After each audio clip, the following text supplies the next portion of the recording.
Hello दोस्तों, chemistry maths पर एक बार फिर से हम तुम्हारा स्वागत करते हैं।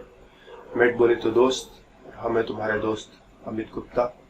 बातें चल रही है हम लोगों की स्ट्रक्चर ऑफ एटम पर। पिछले 2-3 लेक्चर से हम लोग बोर मॉडल पर काम कर रहे हैं और बोर मॉडल का इस्तेमाल करके अगले लेक्चर में हम लोग हाइड्रोजन के एमिशन स्पेक्ट्रम को समझेंगे और उसके लिए हमें एक जरूरी कॉन्सेप्ट समझना है। उसी पर आज बात होगी, प्लांक्स क्वांटम थियरी।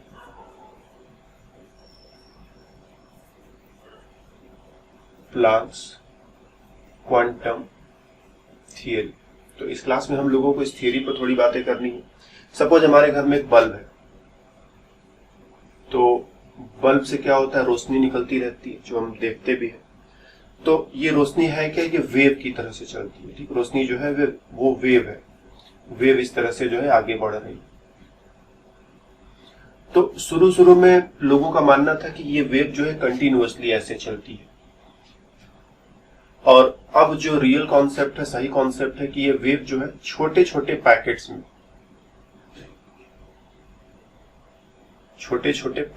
में चलती है। ये पुराना कॉन्सेप्ट, ओल्ड कॉन्सेप्ट,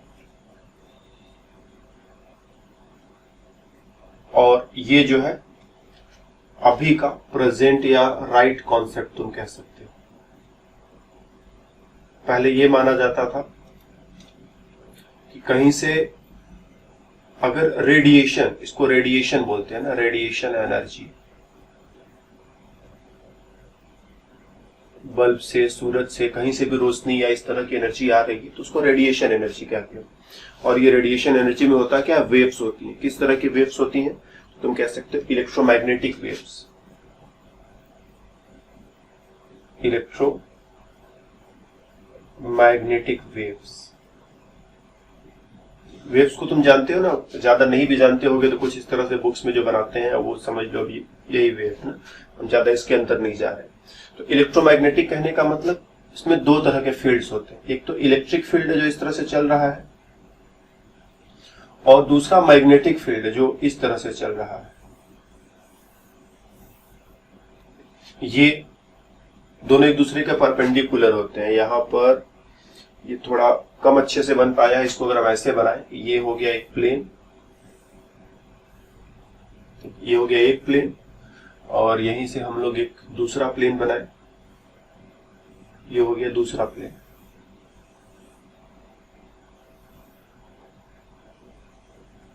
तो इस चीज को जरा समझना है। ये प्लेन जो है ऊपर से नीचे की तरफ है, जबकि ये प्लेन क्या है, अंदर से बाहर की तरफ। तो हमारा एक फील्ड, जैसे कह दो इलेक्ट्रिक फील्ड, अगर इस तरह से ट्रेवल कर रहा है, इलेक्ट्रिक फील्ड अगर इस तरह से ट्रेवल कर रहा है ऊपर से नीचे की तरफ ऐसे,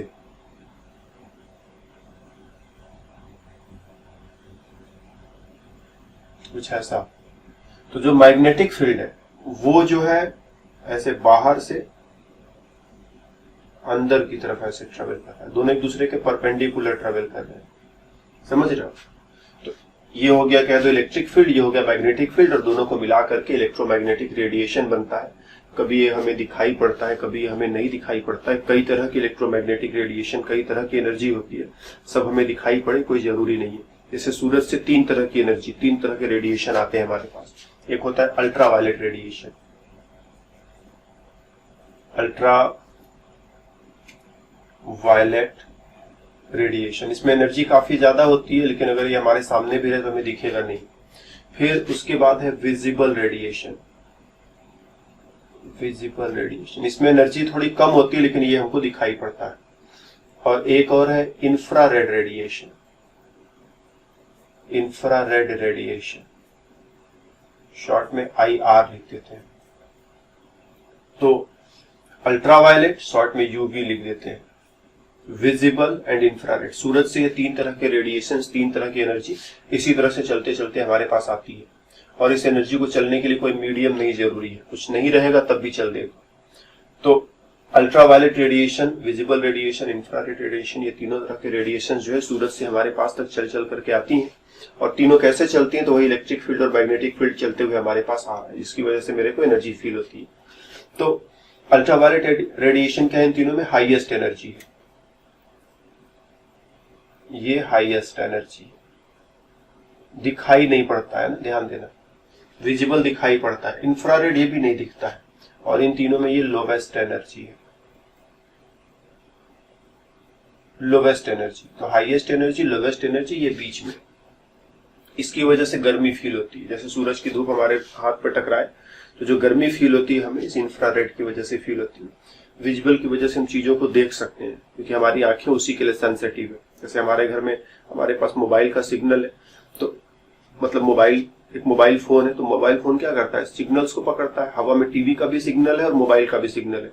तो जो मोबाइल फोन है वो टीवी वाले सिग्नल को नहीं पकड़ता है, वो मोबाइल वाले सिग्नल को पकड़ता है। इसीलिए मोबाइल में तुम टीवी वाले प्रोग्राम उस तरह से नहीं चला सकते हो जैसे टीवी में चलता है, और टीवी में मोबाइल को तुम उस तरह से नहीं चला सकते जैसा मोबाइल चलता है, क्योंकि दोनों के सिग्नल्स अलग अलग है, वो अपने अपने सिग्नल्स को पकड़ते हैं।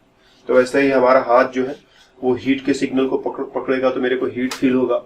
हमारी आंखें जो है वो रोशनी वाले सिग्नल को पकड़ेंगी तो हमें दिखाई पड़ेगा। और ये अल्ट्रावायलेट सिग्नल को पकड़ने के लिए, इस रेडिएशन को पकड़ने के लिए हमारी बॉडी में ऐसा कुछ नहीं, तो हम को न तो ये दिखाई पड़ेगा न तो इसकी वजह से गर्मी महसूस होगी। लेकिन हाँ, ये मेरे स्किन के अंदर चला जाएगा, अंदर जाकर के उस एनर्जी की वजह से काफी तोड़ फोड़ हो सकती है, जिससे लोगों को स्किन कैंसर भी हो जाता है।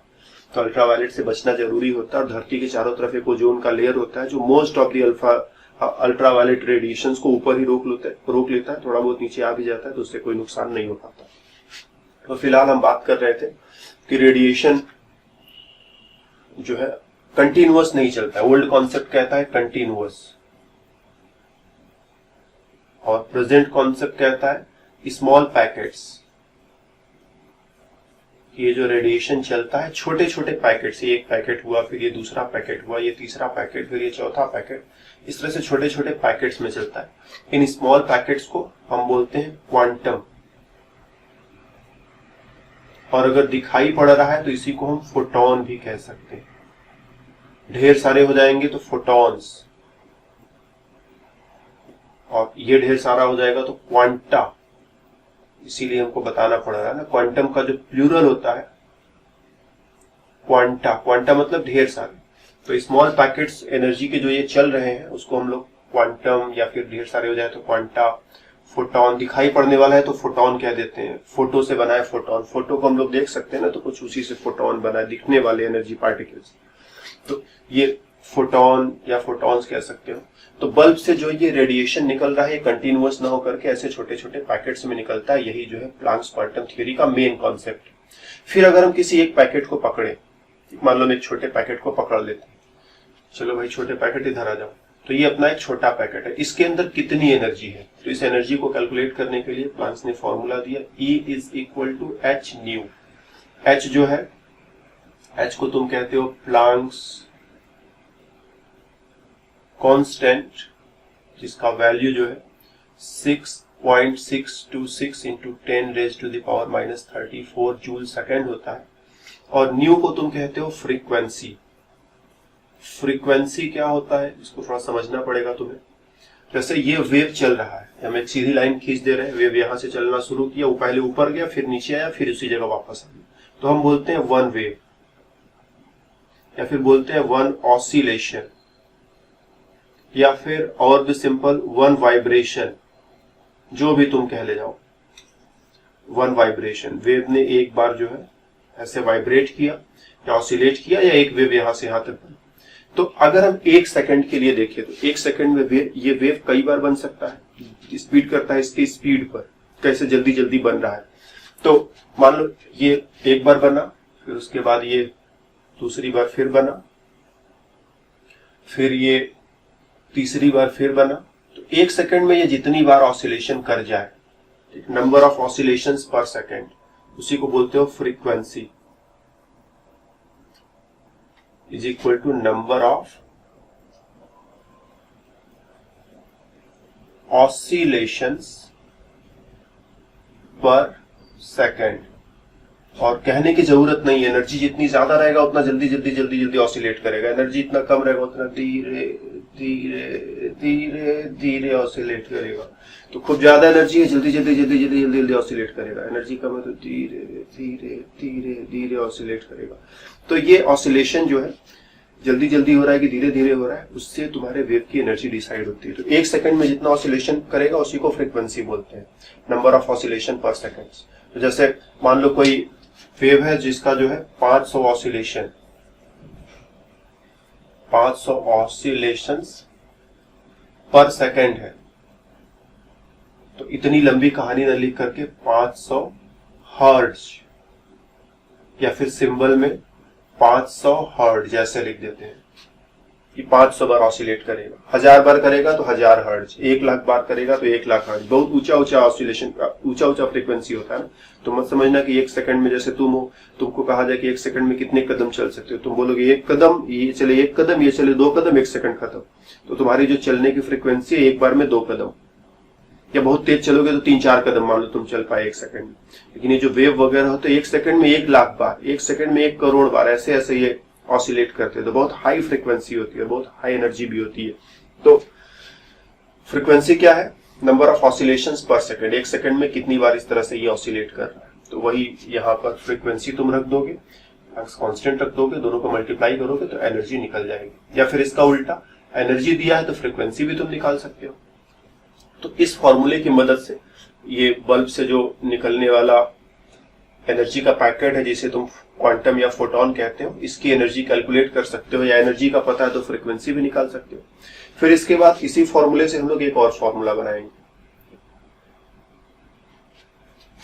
E बराबर हमने क्या देखा? h न्यू, और इसी से h c upon lambda. c क्या है? Velocity of light, velocity of light, या लाइट न कह के और बेटर वर्ड है रेडिएशन। क्योंकि लाइट मतलब क्या है? जो रेडिएशन देख पा रहे हैं वो लाइट है, और जो नहीं दिख रहा है वो तो लाइट नहीं है, वो तो दूसरी तरह का रेडिएशन है। जैसे अल्ट्रावायलेट दिखेगा नहीं, इंफ्रारेड दिखेगा नहीं, तो वो भी तो रेडिएशन है ना।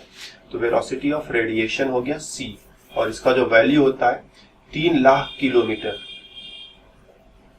पर सेकंड। मतलब लाइट जो है या रेडिएशन जो है 1 सेकंड में 3,00,000 किलोमीटर की दूरी चल सकती है। मतलब यहां से तुम जो है एक टार्च जलाओ, अगर टार्च बहुत ही पावरफुल है तो 3,00,000 किलोमीटर दूर बैठा हुआ आदमी भी 1 सेकंड के बाद उसको देख सकेगा कि हाँ वहां पर टार्च जला है।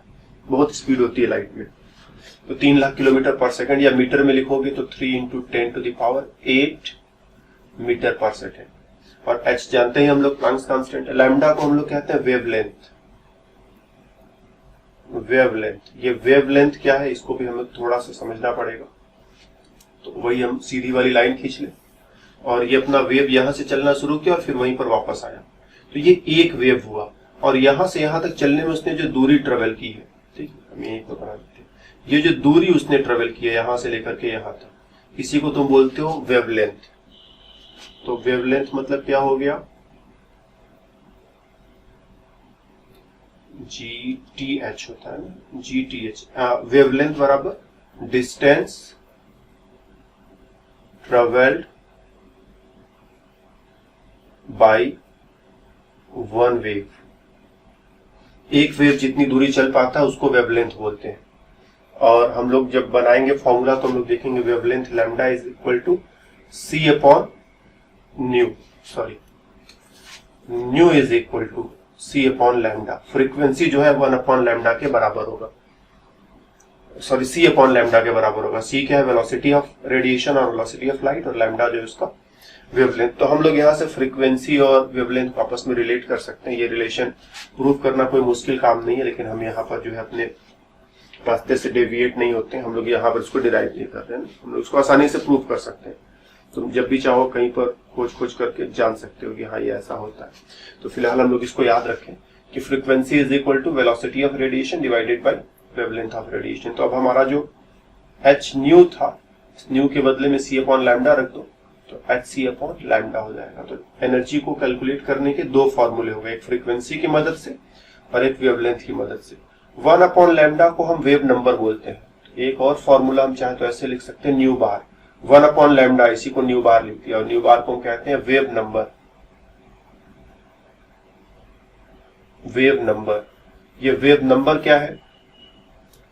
जैसे मान लो हम लोग ये 1 मीटर की दूरी चुन ले, और इस 1 मीटर की दूरी में देख रहे हैं वेव कितनी बार बना। 1 बार बना, फिर ये 2 बार बना, फिर ये 3 बार बना, फिर ये 4, 5, 6, 7, 8, 9, 10, 11, 12, 13, 14, 15, 16, 17, 18, 19 और ये 20।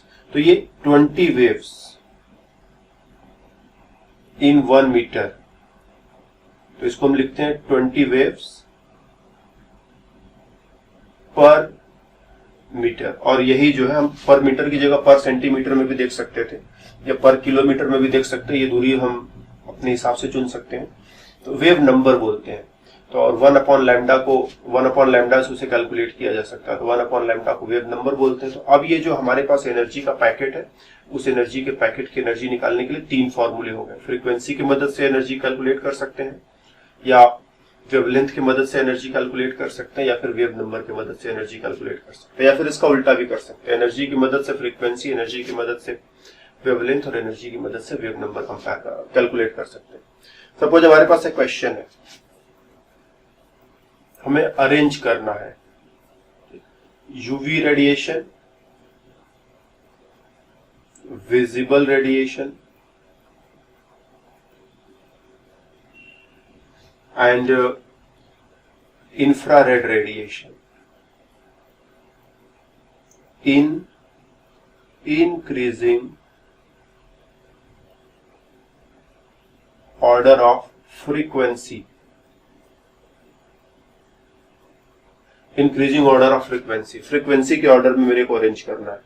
तो हम लोग जानते हैं E is equal to H nu, दोनों एक दूसरे के डायरेक्टली प्रोपोर्शनल है। डायरेक्टली प्रोपोर्शनल मतलब जिसकी एनर्जी ज्यादा होगी उसकी फ्रीक्वेंसी ज्यादा होगी। तो इसका एनर्जी हमने ऊपर पढ़ा है, सबसे ज्यादा है, इसका एनर्जी कम, इसका एनर्जी सबसे कम, तो इसकी हाईएस्ट फ्रीक्वेंसी हो जाएगी, इसकी लोवेस्ट फ्रीक्वेंसी हो जाएगी, और ये बीच में चला जाएगा। इसी को हम एक्सटेंड करते हैं फ्रीक्वेंसी एंड वेवलेंथ में भी कह देते हैं, वेवलेंथ के क्रम में भी। तो इसको जरा सजा करके दिखाओगे, इन तीनों का जो है वेवलेंथ का क्रम क्या होगा। तो हम लोग दूसरा फॉर्मूला इस्तेमाल करें, E is equal to hc/λ। तो ये दोनों एक दूसरे के इनवर्सली प्रोपोर्शनल है, ये ऊपर है ये नीचे है, इसको बढ़ाओगे तो ये घटेगा, इसको बढ़ाओगे तो ये घटेगा। तो जिसकी एनर्जी ज्यादा होगी उसका वेवलेंथ कम होगा, जिसकी एनर्जी कम होगी उसका वेवलेंथ ज्यादा होगा। तो अगर वेवलेंथ के टर्म्स में बात करें तो इसकी एनर्जी हाईएस्ट है तो इसका वेवलेंथ जो होगा वो मिनिमम हो जाएगा, और इसकी एनर्जी मिनिमम है तो इसका वेवलेंथ मैक्सिमम हो जाएगा। तो इन तीनों को जरूरत पड़ने पर हम एनर्जी अगर इनका पता है तो हम इनकी फ्रीक्वेंसी भी कंपेयर कर सकते हैं। जिसकी एनर्जी हाईएस्ट उसकी फ्रीक्वेंसी हाईएस्ट, जिसकी एनर्जी हाईएस्ट उसका वेव लेंथ जो है वो लोवेस्ट हो जाएगा, क्योंकि ये नीचे की तरफ लिखा हुआ है। तो मैथमेटिकली इसको इनवर्सली प्रोपोर्शनल बोलते हैं। ये जितना बड़ा होगा ये इतना छोटा होगा, या ये जितना छोटा होगा ये उतना बड़ा होगा।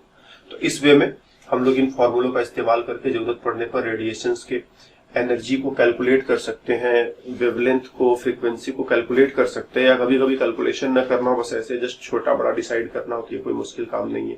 जैसे हम लोगों ने यहाँ पर किया है, जिसकी एनर्जी हाईएस्ट है उसकी फ्रीक्वेंसी हाईएस्ट है, जिसकी एनर्जी हाईएस्ट चल रही है उसका वेवलेंथ जो है लोवेस्ट हो जाएगा। तो इस तरह से प्लांक्स क्वांटम थियोरी, इसका इस्तेमाल करके हम लोग चाहे तो छोटे मोटे सवाल भी लगा सकते हैं। जैसे एक सवाल चलो लगाते हैं। क्वेश्चन ये है, ये हमारे पास एक क्वांटम है जिसका जो फ्रीक्वेंसी जो है 10⁶ हर्ट्ज है। तो इसकी एनर्जी कैलकुलेट करो। लो कैलकुलेट कर दिया, E बराबर एच न्यू, एच का वैल्यू यदि याद है तो ठीक, अदरवाइज एग्जाम में मोस्टली दे दिया जाता है 6.626 इंटू 10⁻34 जूल सेकेंड, और ये फ्रीक्वेंसी जो है 10⁶ हर्ट्ज होता है। हर्ट्ज मतलब क्या होता है, ऑसिलेशन पर सेकेंड। तो ऑसिलेशन पर सेकेंड में से ऑसिलेशन को तुम हटाओ और पर सेकेंड को तुम ऐसे लिख सकते हो, (10⁻⁻1। तो देखो ये सेकेंड से सेकेंड कट जाएगा और जो आंसर आएगा वो जूल में आएगा। 34 निगेटिव पावर में से 6 पॉजिटिव पावर कैंसिल करा दो, 6.626 इंटू 10⁻28 जूल एनर्जी जो है इस पैकेट या इस फोटोन के अंदर प्रेजेंट है। तो इस तरह से किसी भी पैकेट या किसी भी फोटोन वगैरह का एनर्जी निकालना है तो फटाफट निकाल सकते हैं। Question number next, how many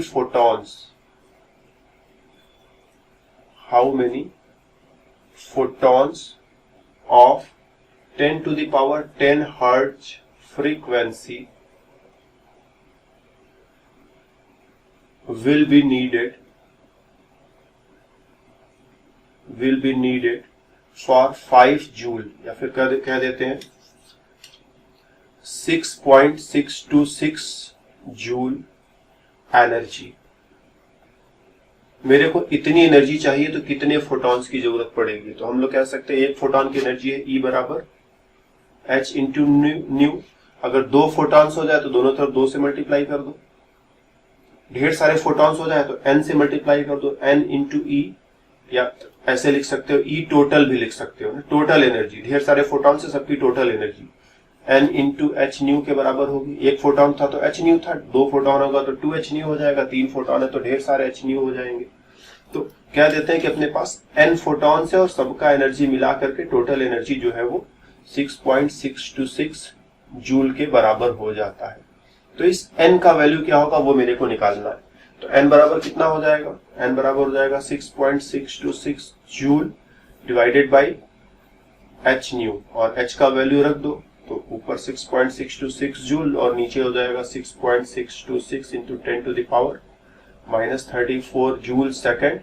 और जो फ्रीक्वेंसी दिया है 10 टू द पावर 10 हर्ट्ज हम लोगों ने फ्रीक्वेंसी सवाल में लिया हुआ है, तो यहाँ पर 10 टू द पावर 10 हर्ट्ज मतलब सेकंड के पावर -1, तो ये -1 से ये +1 पावर कट जाएगा। और ये थोड़ा अच्छे से लिखा नहीं, जूल सेकंड, यहाँ माइनस पता नहीं क्यों हमने लगा दिया था, तो सेकंड से सेकंड कट जाएगा और जूल से जूल कट जाएगा, तो बचा बिना किसी यूनिट का एक नंबर बच जाएगा मेरे पास, इससे ये कट जाएगा। -34 से +10 को टकराओगे तो -24 बचेगा, जो कि ऊपर जाएगा तो +24 हो जाएगा। मतलब मेरे को इतने फोटॉन्स चाहिए, इतने फोटॉन्स या क्वांटा यदि मिल जाए जिनकी frequency 10 to the power 10 hertz है, तो उनकी टोटल एनर्जी जो है 6.626 जूल हो जाएगी। तो अगर इस तरह के क्वेश्चंस भी मेरे सामने आते हैं कि मेरे को 1 जूल एनर्जी चाहिए, बताओ कितना फोटॉन होगा, मेरे को 10 जूल एनर्जी चाहिए, बताओ कितना फोटॉन लेना होगा, तो ये सब कैलकुलेशंस भी कोई मुश्किल कैलकुलेशंस नहीं है, एक सवाल हमने तुम्हें करके भी दिखाया। तो बस प्लांक्स क्वांटम थ्योरी पर मेरी तरफ से यही, ये प्लांक्स क्वांटम थ्योरी कहता है कि रेडिएशन एनर्जी जो है छोटे छोटे पैकेट से मिलकर के बनी होती है, और छोटे वाले पैकेट की एनर्जी कैलकुलेट करना है तो फॉर्मूला हमारे पास है E is equal to H nu, या फिर E is equal to H C by lambda, या फिर E is equal to H C nu bar. और उसमें फ्रीक्वेंसी, वेवलेंथ और वेव नंबर क्या होते हैं वो भी हमने तुमको अच्छे से समझा दिया। तो इस क्लास में इतने पर ही रुकते हैं, फिर मिलेंगे दूसरे क्लास में। ये सारी चीजें थोड़ा अच्छे से देख लेना, क्योंकि इनकी जरूरत जब हम लोग अगले क्लास में आएंगे तो हम लोग हाइड्रोजन का एमिशन स्पेक्ट्रम पढ़ेंगे, वहां पर इसकी जरूरत पड़ेगी। तो इस क्लास में मेरी तरफ से इतना ही, फिर मिलते हैं दूसरे क्लास में, तब तक के लिए बाय बाय।